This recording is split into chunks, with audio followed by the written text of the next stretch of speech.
Hello, everyone. Welcome to my talk. I actually like this little space here, so a change of scenery. This is my living room. I usually record from either my bedroom or the jacuzzi room because it has like a stand, and when I stand, I could move more. Anyway, so I am talking about chapter 9 on Your Money or Your Life book, which I've been reading for a couple months now. And it's really cool because this is the part that, if you don't do any of the rest of the steps that I've read about, which I've been doing over the course of 8 chapters that I've read, this just take notes and what you could do to have uh, not a paycheck, but like money interest earned on your um, on your money, on your capital, because that's the money that makes money for you. We learned that chapter 8. Um, so listen up. I read my notes to you and then tell you what I think about them. So I have a couple of pages where I'm gonna read from here because it's cool. So I didn't read the whole chapter. I read through uh, bonds, and I'll tell you about those right now. But then, like this morning, because I get up in the morning and read, but this morning I got to this part where it was going to show us how to. So next Thursday, I'm going to show you how to do it. But for now, let me tell you, it's chapter 9. Now you have it. What are you going to do with it? Because now you got out of debt, know how much you're gonna spend a month, have your average income, you know what's gonna go here, and what you have to put a little bit in savings, and maybe now you have a little bit of extra money that you could invest in these bonds. So let me read you my notes. You need to invest. That is how you're gonna get, more money than just by working. So I wrote, by and large, you should manage your own money. No one is going to care about it as much as you. So it says not to give it to other people to do, and it goes on to talk about how other people have, like movie stars and rich people have put their money in the hands of somebody else, and they end up owing the IRS and being in big trouble because they trusted somebody else with their money. So no, learn and do it yourself. And I've been learning with this book a little bit, but in this chapter it tells me that not with just the chapter of information that they're going to give us are we going to be now gurus of investing. So it suggests another 2 books to read, and I was going to go from this book to I wanted to buy Tony Robbins' book because I've been listening to him and he is amazing and he motivates me. So I thought I'm gonna do that book. But I think if now that I'm on a row with this, that I should read the how-tos of bonds and treasury bonds, which is what this suggests that you invest in because it's lower risk and it keeps coming. Anyhow, so I'm gonna get those books, and I'll probably tell you next week what those books are gonna be called, and I'm gonna go see if I could find them at the library. If not, maybe Barnes and Nobles has them for sale, so I could buy them. Anyway, I'm excited because we are going to a new book. But anyway, let me keep on reading. You need to educate yourself on the subject and don't let the experts take control. Trust no one. You have to take responsibility for your own affairs. I went with my son is older and he's making a little bit of money, and right now, he doesn't spend it on money. He spends all of it on food outside because he doesn't want to eat my food, but that's another story. Um, we went to the bank because he wants to invest, because I've been telling all of them, that because a lot of what it says here is that right now I'm older, so I shouldn't be that risky because, I don't have time to build and be happy. But them, if they start early, the earlier you start, you could be riskier, because if you lose any funds, or, um, are, I don't know, it's riskier. So you make more money, but you could also lose money fast. So you still have an opportunity to, even though you go down, you still have time to bounce back, and still, get a little bit of funds, even if you lose some. Uh, I don't have that gift anymore, because I'm like over the halfway mark down there, but I'm getting out of debt if that's the last thing I do. So um, anyway, we went, and they offered him, which he didn't do, because I told him, let me finish reading this and see where you could go other than that, because I remember reading not to let the experts take over. And one of the things they offered was he puts $1,000 in, and this was Merrill Lynch. You put $1,000 in, and then you don't do anything else. They take care of where they're gonna be moving the money for you, and then at the end of the year you get like this. Oh, this is how much you made, or this is how much you lost. But you don't have any say on what happens there. So it's either that, or there's another one where you put your money in and they don't touch it at all. You have to do all your choices, but if you're not educated on it, then what are you gonna do? And that is where my dad is on. He's doing something with Merrill Lynch. This is through Bank of America. That's where we went with Stephen yesterday, and he's doing that, but he doesn't know how to move it, and I'm trying to help him, but I'm not educated on that either. So we're stuck. Sometimes I call, and then they tell me this, that, and I go, okay, Dad, if you put it here, then at least you'll get this at the end, so it won't just be sitting there, which is what Tony Robbins says. Even if you lose money, it's better to put it to work and then to just have it in the savings. So keep that in mind. Anyway, affairs. Most beliefs about investing rest on two primary things: greed and fear. No investment product or program is a guaranteed hedge against inflation. A hedge, I didn't write it down, but just from what I was reading, a hedge is like a safe play, like a safe place. That's how I read it. So I'm not sure. I'm looking that up. And hedge. Where am I? I lost my place. No investment product or program is a guaranteed hedge against inflation. Uh, con- oh, Consciousness is. So be conscious of what you're doing, where you're putting your money. If you're gonna be risky, then be conscious that it might go down, right? So just be conscious, and consciousness is everything. Be conscious of what you eat, what you drink, what you exercise, what you do for your body, what you're doing on a daily basis. That way you know what you did for this day that you lost, right? Or not lost, but yeah, it's gone. So was it a good thing you did for yourself? Anyway, smart investment and financial independence. 3 pillars of financial independence. They are capital, which is the sum that is invested. That's the money that makes you money.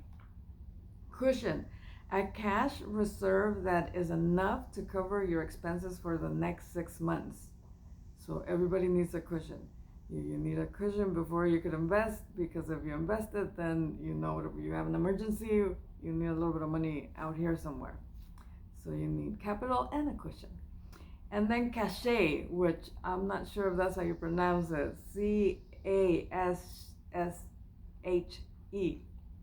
CASSHE. Cachet? Cash? Anyway, a cash reserve that is enough to cover you. Oh, no, that's cushion. Cachet.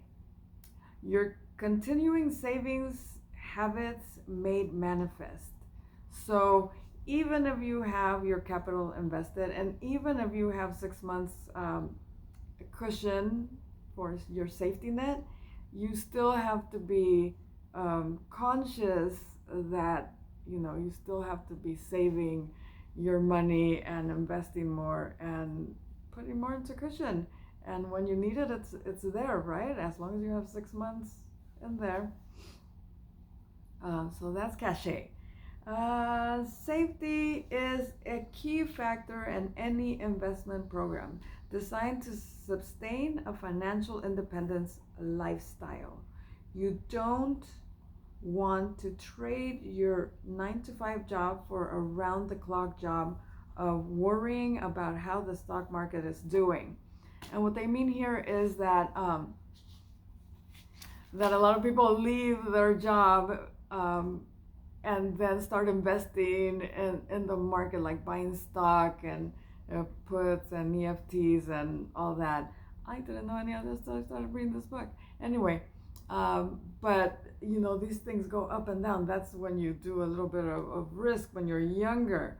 So you could do it now too, but it's riskier. And if you go in that direction, you're gonna be might be stressed, because you have to keep on looking, because the Dow Jones goes up and down all the time. So you need a daily check, a daily dose of this up and down. You have to make it like a habit to either check in the morning or check at night, and then make a decision on what you're going to do with your investment tomorrow, right? So it's not worrying about your job now, but worrying about where your money is headed, and that's what happens when you do stocks and bonds from just regular stuff. And then what they suggest that we do is do government bonds. Government bonds, and there's two things that it's. I didn't write. I just wrote government bonds, but let me read this, and then I'm gonna show you what it says over there. So government bonds, it's like an IOU. They can be bought and sold at any time and earn you interest if you hold until maturity date. So you put it in, and it's matures in 10 years. So it will, in 10 years you will get back the amount of money that you invested, plus any interest. But you could sell it in the middle of that, if that's what you want to do, or if that's what you need to do. I did write it down. The other one is U.S. Treasury bonds. Anyway, interest if you hold until maturity. They can be bought through banks and brokers. These are government bonds.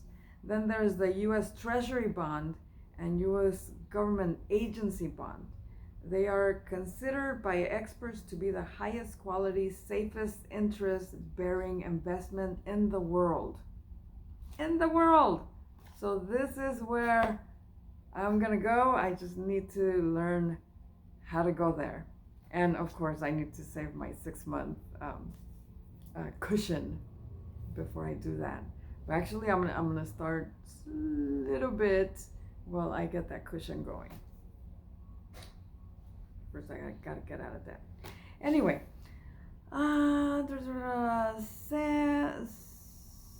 Well, let me read you what I have here because I think this goes, because I'm at the end of my notes and I had this note before. Okay, so here I have basic criteria for investing your capital.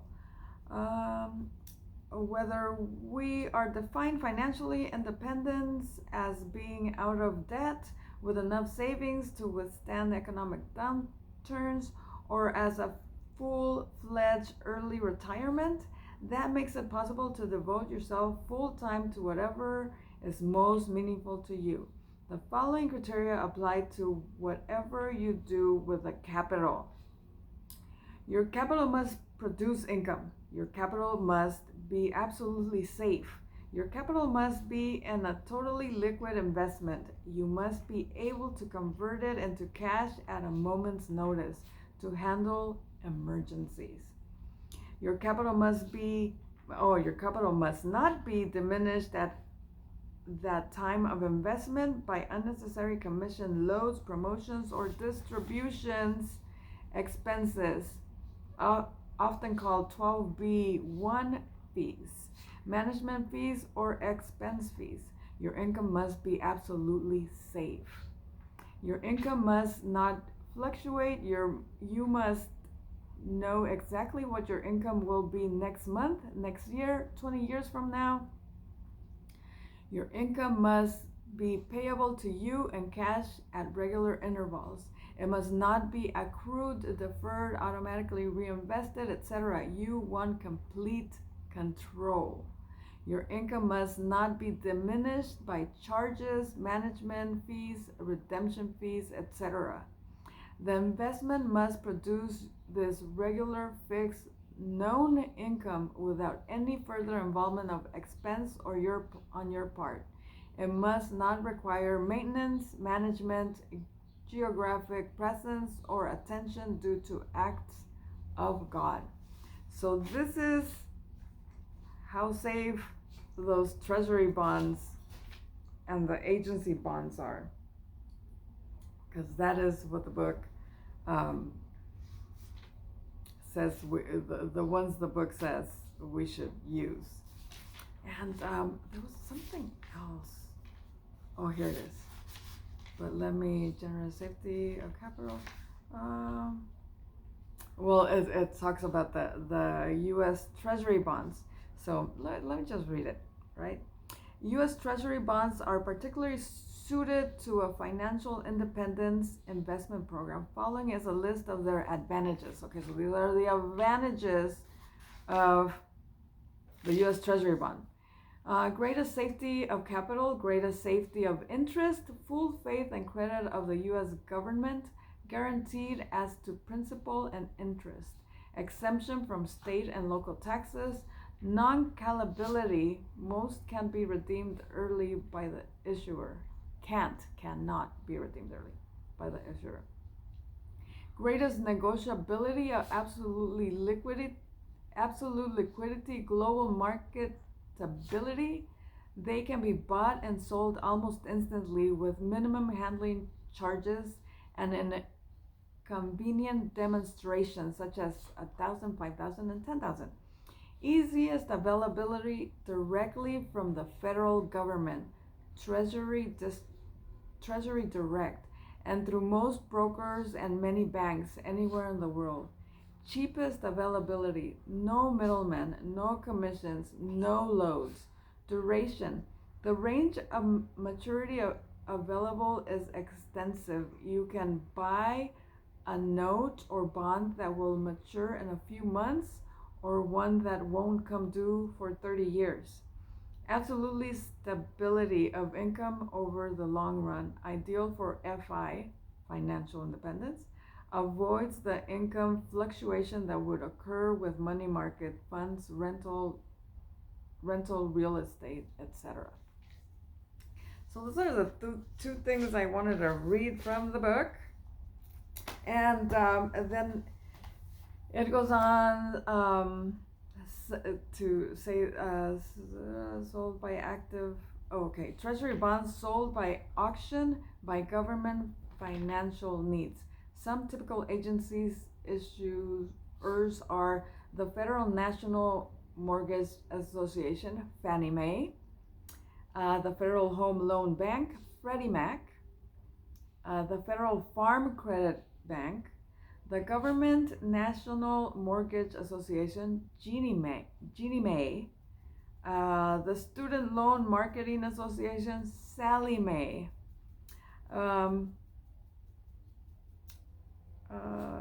and then I wrote, but it is generally a more complex undertaking for some ventures into step 4.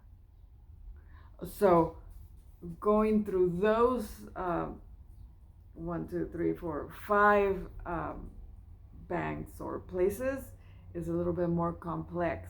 So disintermediation is what we're going to talk about next Thursday, because that's how they're going to tell us how we could invest in these treasury bonds and where we could take them and how we could make money through them. So I'm really excited. I am at the end of the book, and I am ready to read the other book because I think this is gonna help us out a lot, and I am excited. So no stocks. Actually, I think I want to play with that too once I have a little bit more money, because it's really interesting also, and it's fun because you could make money. It's like betting. You put money there and then just wait, and then if it makes a little bit of money, but betting is dangerous. So are stocks. I don't know, but it's like you go to Vegas once a year and have your side of money you want to play with, and you're gonna lose, and it's okay to lose it. That's how you want to work with the stocks also.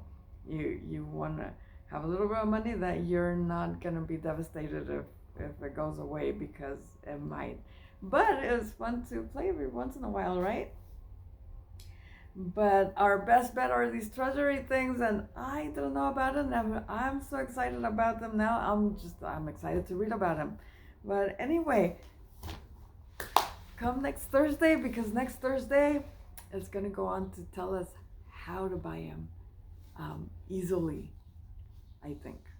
Anyway, so if you liked it and you want to hear more about how I get out of debt and what I'm reading to and learning to get there, subscribe and listen to my stories and everything I talk about during the week, on Sunday, Tuesday, and Thursday. Bye-bye.